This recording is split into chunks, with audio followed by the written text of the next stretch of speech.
Hello மக்களே, welcome back to Vikram talks. என்னடா அது பேக்ரவுண்டில் அப்படி இருக்குது அப்படின்னு நினைக்காதீங்க.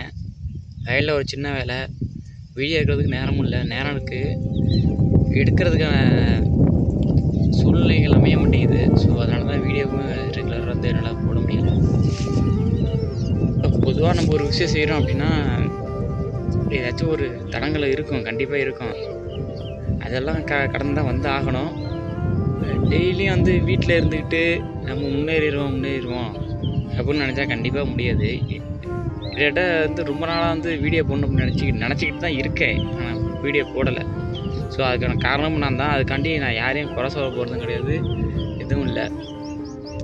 இப்போ எதுக்குடா அந்த வீடியோ போடுறேன் அப்படின்னா, ஒரு டிப்ரெஷனில் இருக்குது. ஏன்னா இதனால் வந்துட்டு என்னால் வேறு எந்த வேலையும் வந்து ஃபுல் கான்ஃபிடண்ட்டாக ஃபுல் ஃபோக்கஸ்டாக எதுலேயுமே செய்ய முடியலை.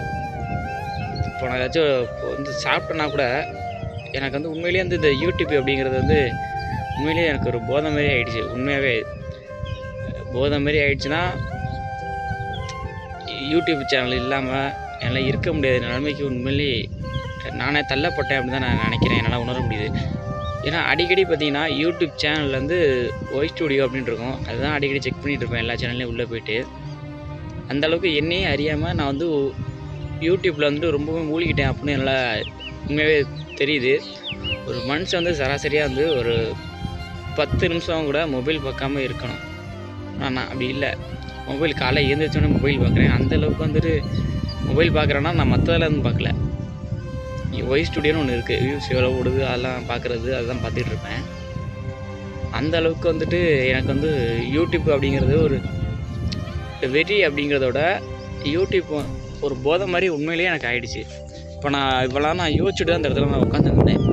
இப்போ நான் வந்து ஒரு இது திங்க் பண்ணிகிட்டு இருக்கேன், ஆனால் என்னோடய செயல்பாடு வந்து வேறு எதை செஞ்சாலும் எனக்கு திங்கிங்லாம் வந்து அதிலே நம்ம எப்படி வாழ்க்கையில் முன்னேற போகிறோம் அதை பற்றி உண்மையிலேயே ரொம்பவுமே ஒரு டிப்ரெஷன் ஆகி இந்தமாரி ஒரு இதில் போயிடுறேன். அதனால தான் என்னால் வந்துட்டு ஒரு சோம்பேறி மாரி ஒரு வேலை செய்வேன். வேலை அந்த மாதிரி தான் இப்போ நான் செஞ்சுக்கிட்டு இருக்கேன். எந்த வேலை செஞ்சாலும் சரி, சாப்பிட்றது எந்த வேலையாக இருந்தாலும் என்னால் ஒரு ஃபுல் ஃபோக்கஸ்டாக அந்த வேலை என்னால் செய்ய முடியல.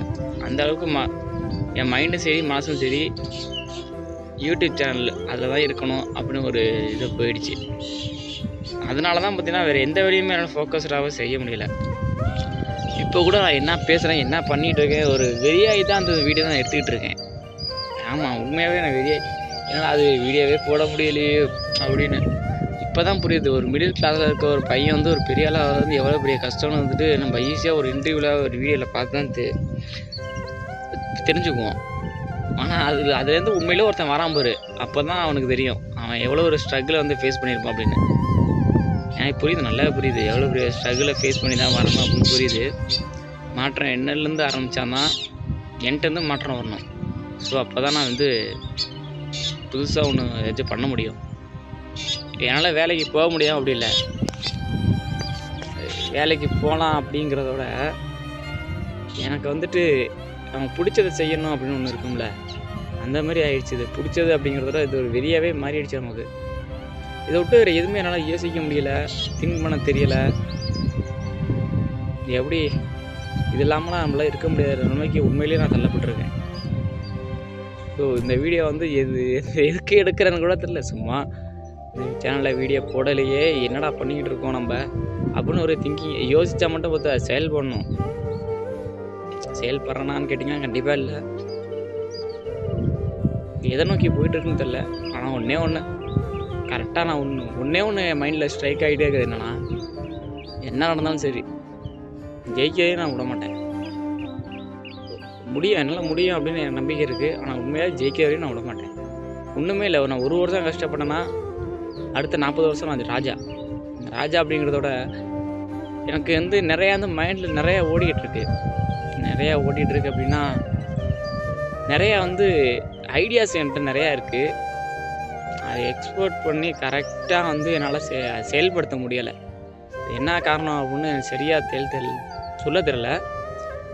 ஒரு காரணம் சொல்கிறது வந்து ஒரு நல்ல ஒரு இதாக ஆகாது. உண்மையாகவே காரணம் சொல்லிகிட்டே இருந்தோம்னா கடைசி காரணம் சொல்லிகிட்டே இருக்க முடியுதான். பார்ப்போம். கண்டிப்பாக வந்து வீடியோ போகிறத நான் என்றைக்குமே நான் விட மாட்டேன்.